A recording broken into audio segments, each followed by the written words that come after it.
It's hard to pick just one movie as the most offensive.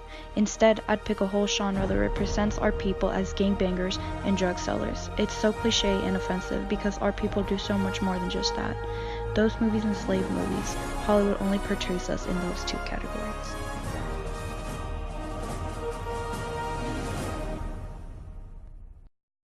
What was the What is the worst best African American movie you've ever seen, movie and you why could do you relate think to it's in the the best? Growing up, was there an African American movie you could relate to? A movie I could relate to much when I was growing up because it's mostly just about criminals and that type of black life, gangsters and all that.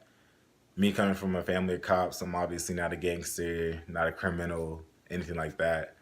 So it's kind of difficult to think about a film I relate to until Jackie Robinson came out, and then I could relate to that sport because he played baseball when it was segregated, so he was the only black kid on the teams. And then me wrestling throughout high school, I was sometimes the only black kid in that population of people. You know, I go to tournaments, I'd be the only black kid. Go to practice, be the only black kid that year. So I could relate to that. What was the worst or most offensive representation of an African American in a It'd be movie? Norbit. I don't think Norbit should have been made. I think Eddie Murphy was wrong for that. It shows like a big black aggressive bossy woman, super unhealthy, and I think that just portrays black women really wrongly, and I think it's really disrespectful to black women. What is the best African American movie you've ever seen, and why do you think it's the best?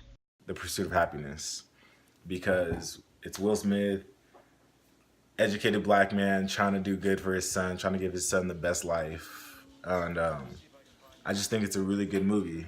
It takes a different turn on things. You know, instead of black criminals, he's an educated black man trying to give his son the best life he can. He's a single parent, all that. So I think it's a really good movie.